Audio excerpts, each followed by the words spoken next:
Hey, it's Tucker Carlson. On Tuesday afternoon, the Biden administration had Donald Trump arrested. It was a pretty big news story. You may have seen it. Just before 9 p.m. that night, as part of its coverage, Fox News ran two live video feeds next to one another. On the right, Donald Trump addressed his supporters in New Jersey. On the left, Joe Biden spoke at an event for the Secretary General of NATO in Washington. Beneath those videos at the bottom of the screen, Fox's banner read this way, quote, "Wannabe dictator speaks at the White House after having his political rival arrested." Those words were up for less than 30 seconds, but the effect was immediate. Inside Fox, the women who run the network panicked. First, they scolded the producer who put the banner on the screen. Less than 24 hours after that, he resigned. He'd been at Fox for more than a decade. He was considered one of the most capable people in the building. He offered to stay for the customary 2 weeks, but Fox told him to clear out his desk and leave immediately. Then the company issued a public apology for the 27-second-long wannabe dictator line. Quote, "The chyron was taken down immediately," Fox's PR department said, and then added ominously it was, quote, "addressed." That was all true, but it was not enough to save Fox News from the ensuing scandal. For a time in the rest of the media, Fox's assessment of Donald Trump's arrest seemed to overshadow Trump's arrest itself. Suggesting that Biden is a dictator, declared the Washington Post, quote, "crossed the line." Alexander Vindman agreed strongly.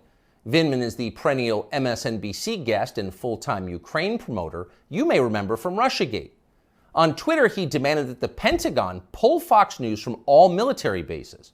It is, quote, "absolutely unacceptable for American Forces Network to carry programming that directly, spuriously, attacks the Commander-in-Chief of American Armed Forces," Vindman wrote. In other words, Joe Biden must ban all criticism of himself because that's what non-dictators do. John Cusack went further still. "For the crime of calling Biden a dictator, Fox should be shut down," wrote the 80s-era movie star. Quote, "The government has to take away their broadcasting license." And so on. It was all over the internet. Democrats were very, very angry. But why were they angry? If the banner on Fox was false, why the hysteria? Lies don't seem to bother anyone anymore. If some cable news producer had called Joe Biden a genius or accused him of being secretly Sudanese, would anyone be yelling about it? Would Fox News have apologized for it? Probably not. But calling Joe Biden a wannabe dictator, that stung. So you've got to wonder, if you're being honest with yourself, is Joe Biden a wannabe dictator? That question came up yesterday at the White House briefing. Here's how it went. Last night, Fox News ran a chyron that referred to the president as a wannabe dictator, and I'm wondering if the White House has any comment on that. So look, there are probably about 787 million things that I can say about this. That was wrong about what we saw last night, but I don't think I'm going to get into it. There's no comment the White House has on. I think I just commented. Oh, no comment necessary. Of course Joe Biden's not a wannabe dictator. Just because he's trying to put the other candidate in prison for the rest of his life for a crime he himself committed doesn't mean he has a totalitarian impulse. Come on, that's absurd. It takes a lot more than jailing your political rivals to earn the title wannabe dictator. That's the consensus in Washington tonight. And in some ways, for once, the consensus may be right. It is not a small thing to be a wannabe dictator. It's quite a process. There are a lot of steps. First off, there is the money. The one thing that all dictators have in common is they enrich themselves and their families, their tribe, even as the countries they govern grow steadily poorer and more desperate.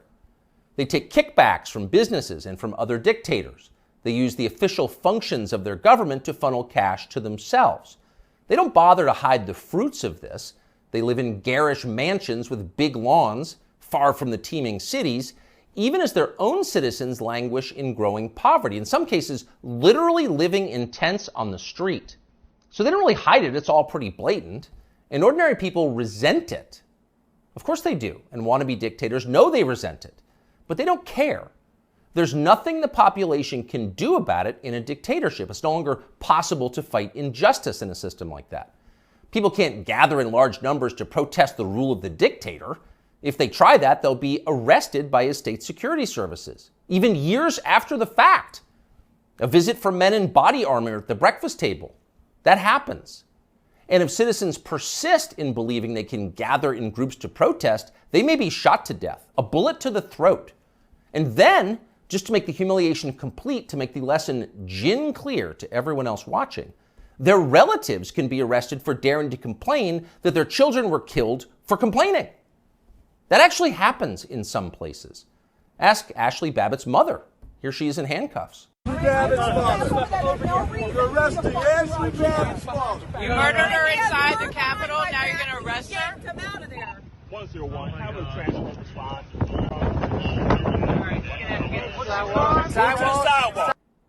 So don't be like Ashley Babbitt's mother, much less like poor Ashley Babbitt. She's dead now. That's the message a wannabe dictator would send.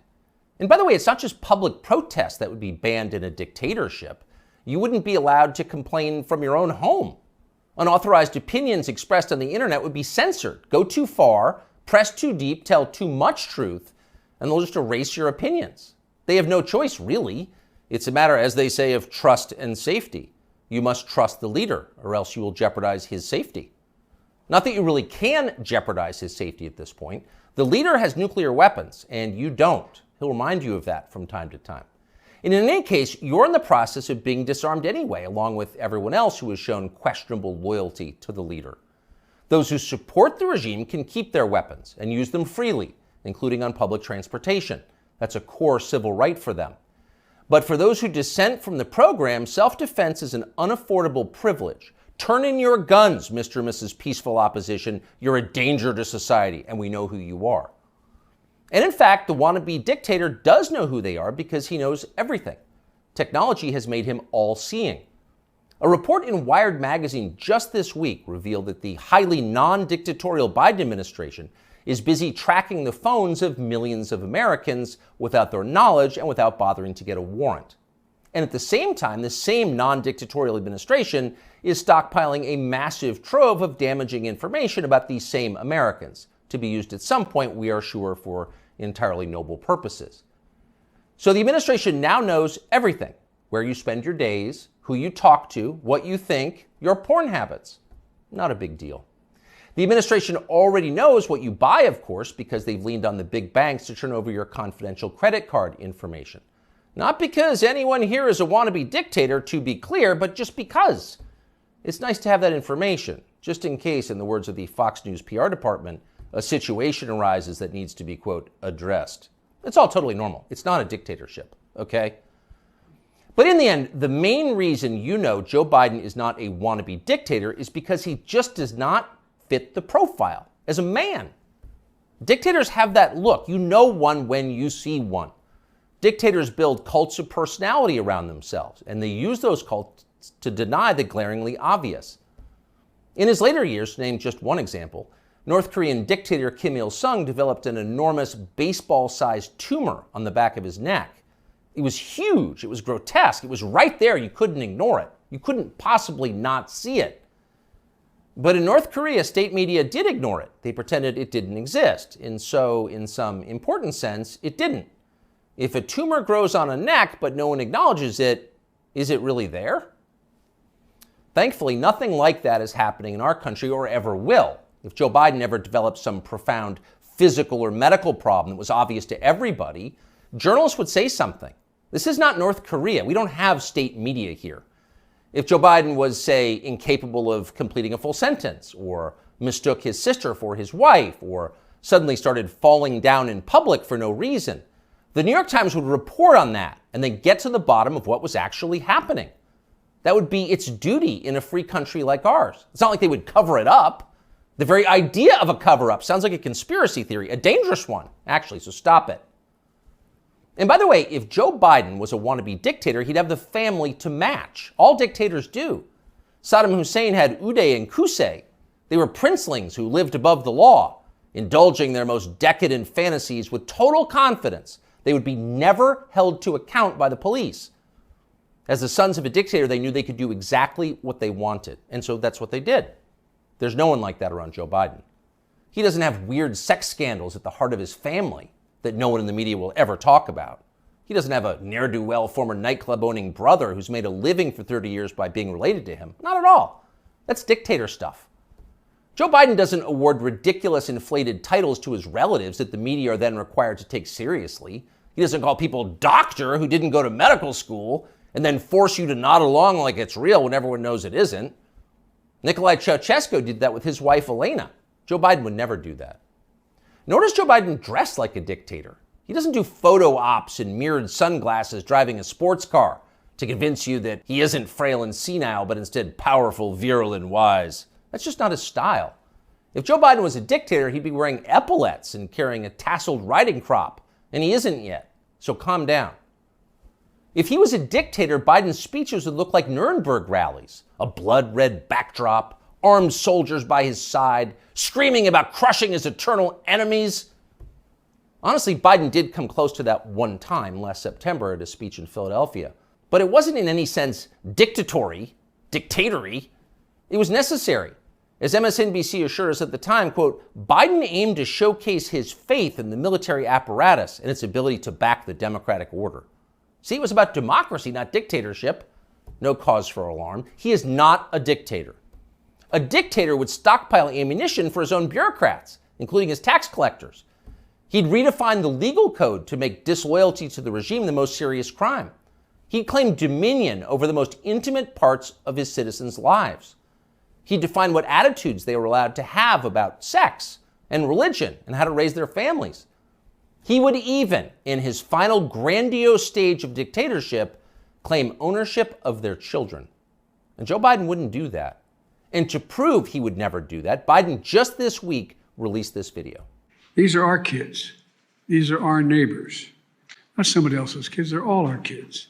And our children are the kite strings that hold our national ambitions aloft. It matters a great deal how we treat everyone in this country. LGBTQ Americans, especially children, you're loved, you're heard, and this administration has your back. See? Joe Biden isn't saying your children belong to him like a dictator would. He's saying something very different from that. He's saying America's children are, quote, our children. Not his alone, ours. You share your children with Joe Biden evenly, right down the middle, with alternating weekends. You've got joint custody with Joe Biden, and you can thank heaven that you do. A nation is like a family. Every family has a head, a father. That's Joe Biden, our nation's father. And this, ladies and gentlemen, is now his fatherland. Just don't call it a dictatorship, or we'll have to issue a statement disavowing you. You often hear people say the news is full of lies. Kennedy's motorcade. 239 people. The death of Jeffrey Epstein.